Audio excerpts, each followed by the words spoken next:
Penso che, tranne quando uno prova a camuffarsi il più possibile, il dentro corrisponde al fuori e il mio dentro di oggi corrisponde al mio fuori. C'è stato ovviamente un percorso per arrivarci, una trasformazione con delle fasi intermedie. Per fortuna, tra virgolette, queste fasi intermedie le ho vissute anche in tempi in cui gli altri non mi potevano vedere, non ero sul palco, quindi diciamo farmi crescere i capelli, quelle fasi intermedie dove ti esplodono, per esempio,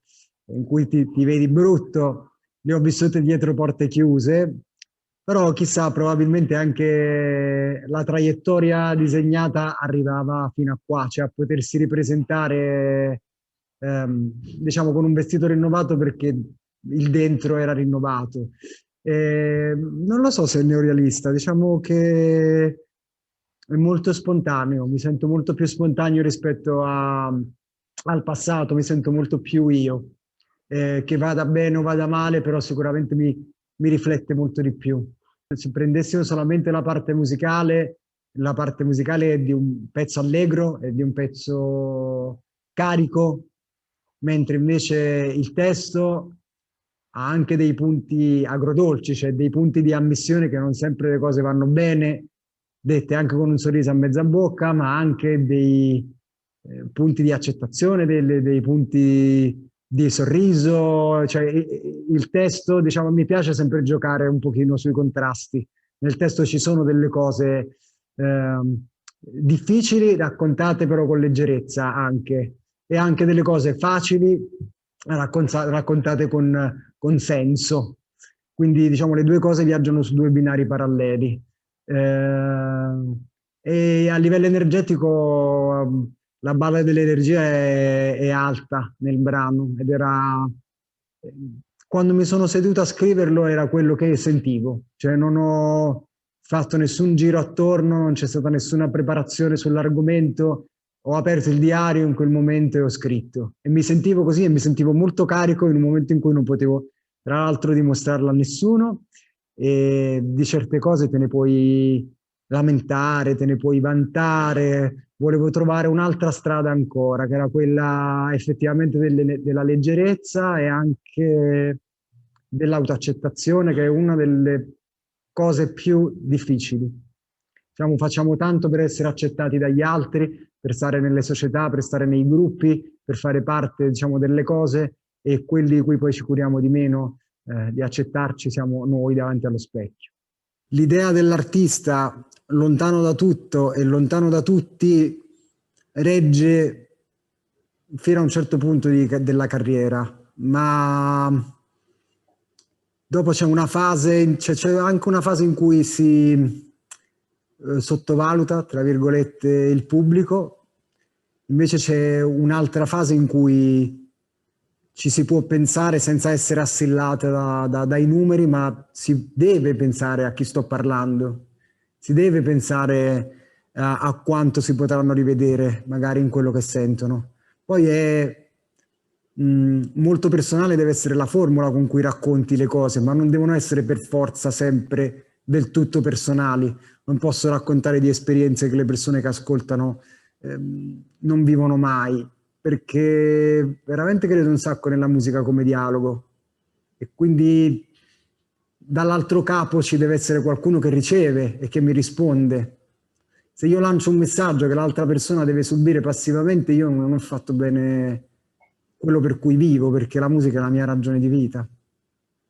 Il linguaggio del corpo dice un sacco di cose. E l'Alto Sanremo erano un argomento di discussione, me lo ricordo, i miei cappotti, ma anche i miei cappotti erano una copertura, era un linguaggio del corpo anche questo. E adesso diciamo quella copertura non c'è e anche il corpo deve raccontare di questa voglia di gioire, di aprire le braccia,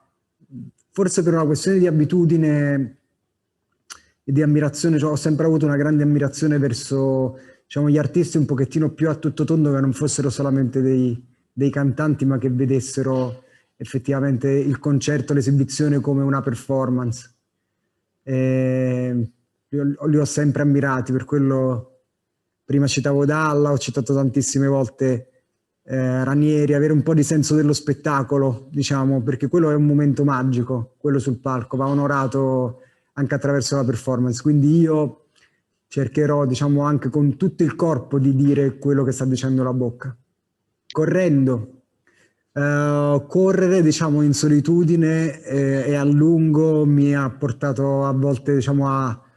fare ordine nella testa, è stato veramente bello.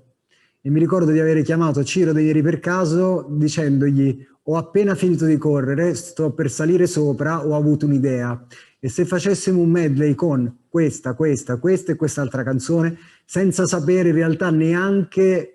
gli ho spiegato qual era la mia idea di medley, che fosse anche un tributo alle donne, ma non sapevo se i territori musicali delle canzoni uniti riuscivano a stare insieme, potevano avere anche tonalità e BPM completamente diversi. E invece poi siamo riusciti a trovare un territorio comune, segno anche che in realtà la musica italiana, che anche insomma del passato, che si pensa, diciamo, sia cristallizzata là, invece è molto dinamica, può anche oggi averci degli altri vestiti molto, molto nuovi ed essere ancora attuale. Sono contento che l'argomento, diciamo, sia comunque un argomento sensibile di discussione, che non passi in secondo piano.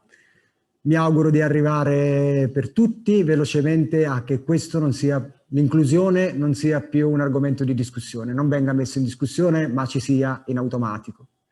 Perché questo argomento sensibile in questo momento discusso probabilmente anche aiuterà qualche ragazza in più e qualche donna in più a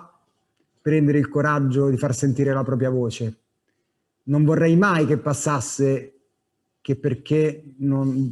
la maggioranza è di cantanti maschi non abbiamo talenti femminili, perché ci sono e come. Quindi mi auguro che le cose siano in equilibrio senza neanche doverlo sottolineare in futuro, che si è cercato questo equilibrio. Era un bel momento di aggregazione familiare, era anche il festival degli anni 90 che ritornava a essere uno spettacolo molto rilevante, perché il festival, ho anche studiato un po' questa cosa, ha attraversato diverse fasi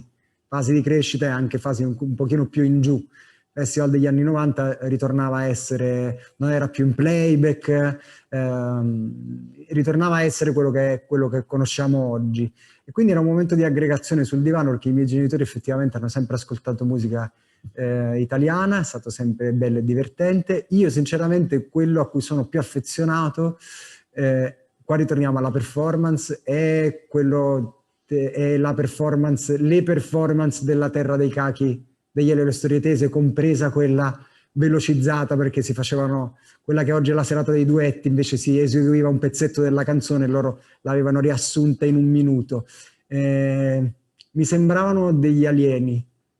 gli Elio, con tutti i trucchi, i costumi, le parrucche, però ecco, a me che ero ragazzino in quel momento mi aiutavano a pensare fuori dalla scatola, a pensare che sul palco possono succedere delle magie e non debbono solo succedere delle elogi alla normalità.